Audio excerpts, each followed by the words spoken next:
সকালবেলা বড়মশাই বাজার থেকে এসেই আবদার আমাকে ছাতুর শরবত বানিয়ে দাও।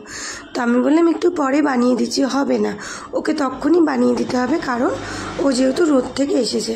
তো যেমন কথা তেমন কাজ, তো আমি বানাতে লাগলাম ছাতুর শরবত।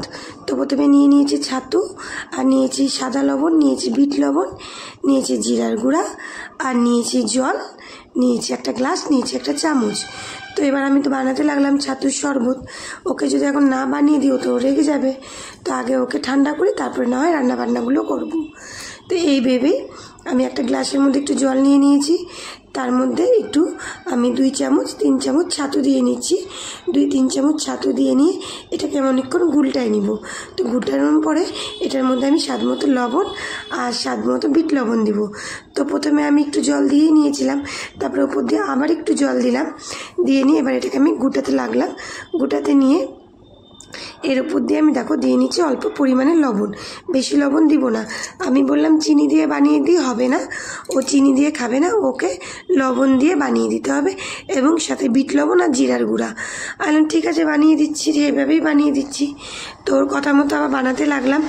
তো জল দিয়ে নিয়েছি, ছাতুও দিয়ে নিয়েছি, লবণও দিয়ে নিয়েছি। এবার অনেকক্ষণ এটাকে যখন গুলানোর পরে এর উপর দিয়ে আমি একটু বিট লবণ দিয়ে দিচ্ছি, আর বিট লবণের পরে আমি দিব একটু জিরার গুঁড়া। তো জিরার গুঁড়া বিট লবণ এগুলো আমার ঘরেই সাধারণত থাকে, কারণ মাঝে সাঝে লাগে, তাই জন্য আমি ঘরে এগুলো রেখেই দিই মজুদ, কখন লেগে যায়। তো এবার আমি উপর দিয়ে দিচ্ছি একটু জিরার গুঁড়া। জিরার গুঁড়াটা দিলে একটু টেস্ট লাগে, টক দইয়ের মধ্যে জিরার গুঁড়া দিয়ে খাবে, দেখবে বেশ টেস্ট লাগে। তো ভাবলাম চলো তোমাদের সাথে একটু শেয়ার করি, তো তার জন্যই শেয়ারটা করলাম। তো জিরার গুঁড়া দিয়ে নিলাম, বিট লবণও দিয়ে নিয়েছি, আর দিয়ে নিয়েছি লবণ। এবার ঘুটাতে লাগলাম। এবার ওনাকে দিয়ে দেখি ওনার কি বক্তব্য। এই শরবত খেয়ে আমার বড়মশাইয়ের মন ভরে কিনা দেখি, কারণ উনি রোদের মধ্যে এসেছেন, গরম লেগে গেছে, তার মধ্যে আজকে সানডে, একটু খাওয়া দাওয়ার ব্যাপার থেকেই যায়। তো আজ প্রায় 2-3 মাস পর আমাদের বাড়িতে মাংস এসেছে। তো আমি বললাম তুমি পেঁয়াজ রসুনটা কেটে দাও, আমি চটপট রান্নাটা করে নিই। তো আমার বড়মশাই পেঁয়াজ রসুন যেহেতু কাটতে বসছে, তাই ওকে আগে ঠান্ডা করে নিই, তারপরে আমি বাকি রান্নাগুলো করব।